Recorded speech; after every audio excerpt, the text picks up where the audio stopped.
So I have a message for you, and so does he. Today we're doing a cool thing where it's just me and only me, and then the middle of next week, I think we'll put out another video, with everyone. It's a super important topic, so you better watch it.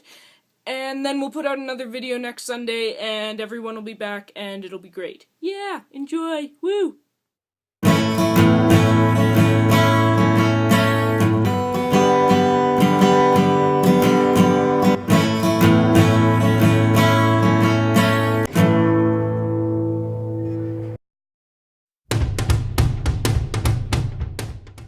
I am an icon. A beacon of hope. I'm also super modest. But people ask me how to come out. How to come out! I have no clue. My best advice? Just do it, but you don't have to. I'll start with the usual thing. I grew up in a family that was very normal. 2 parents, 2 dogs, and a baby brother when I was 2. We also had a few cats, and though I can't remember how many, we now have 2. I like drawing, the color pink, and trips to the zoo with Grandpa and Grandma. See? Normal childhood, normal family, everything was normal. To me, at least. In kindergarten, everything changed. Well, not really, just sort of. I was 5, okay? I made a friend. I was playing dress-up at her house when the door opened. And she ran to the man who walked in and exclaimed, "Daddy's home!" Daddy?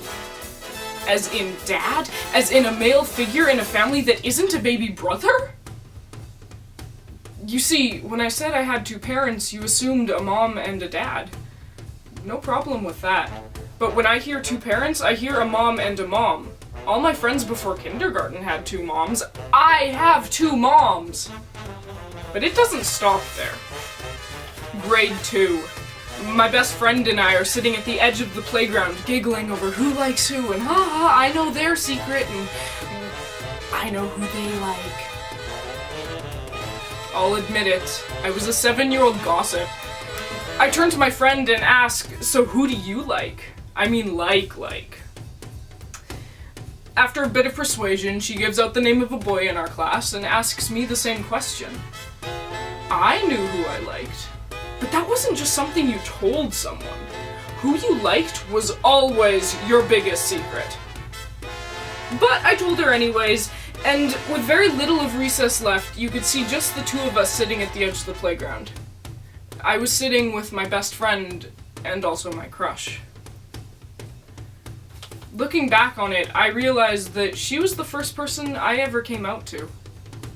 But at the time, I was just telling my best friend who I liked.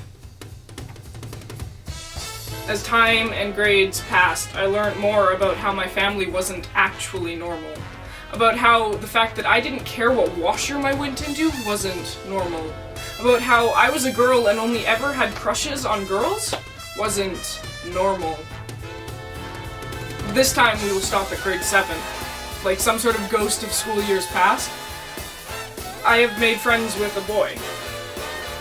One day after lunch, I see him crying. Trying to be a good friend, I ask why. He says he can't tell me to my face, but he will email me when he gets home. When I get home, there's a new email. I open it. There are only a few simple words. I was crying because I have a crush on a certain boy in our class. I responded saying I wouldn't judge him because I have 2 moms. But even though I knew I was queer by this point, I wouldn't tell him. Couldn't tell him. I was in the closet, you could say. 1 more year passes. I'm in grade 8. Still friends with the gay guy we see. Are you gay too? Do you like girls? I've heard of your parents. They're lesbians. Not mean words, but the thoughts behind them hurt. Halfway through that year, I told a few people that I was a lesbian, just like my parents. They took it fairly well, and I'm lucky to have such great friends. But it wasn't until grade 9 that I really came out. That was the year that I showed up the first day of school boasting about how I had kissed someone that summer. A girl, but stating the gay part super matter of fact, and making the fact that I kissed someone a bigger deal. Summer of grade 9, I go to a camp called Firefly. It is literally the best summer camp in the world. It's queer people camp. I learn about gender, I begin to question my own. Next year of school, I come out as genderqueer. That was last year. This year, I am a genderqueer, sapiosexual, lesbian, queer spawn. Female pronouns, but it doesn't really matter. I'm an activist. I take part in queer gatherings around the city, as well as doing drag. When I say I'm a beacon of hope, it's because in my community, people come to me when they are queer or thinking about it, and it's because they know I'm queer too. The world speaks of a closet. You're either in the closet, or you're out of the closet, or you are outed, or you're actually just a closet homo. But the closet? It doesn't exist. Not when you're born. When you're young, you have crushes on whomever and like who you like. The closet is more like a buildup of calcium from society. People say and do things that make you question if who you are is okay, and that leaves residue. Eventually, it leaves so much residue that you can't actually show who you are. It covers you. And then you get so tired of being covered that you break out. You smash the society buildup.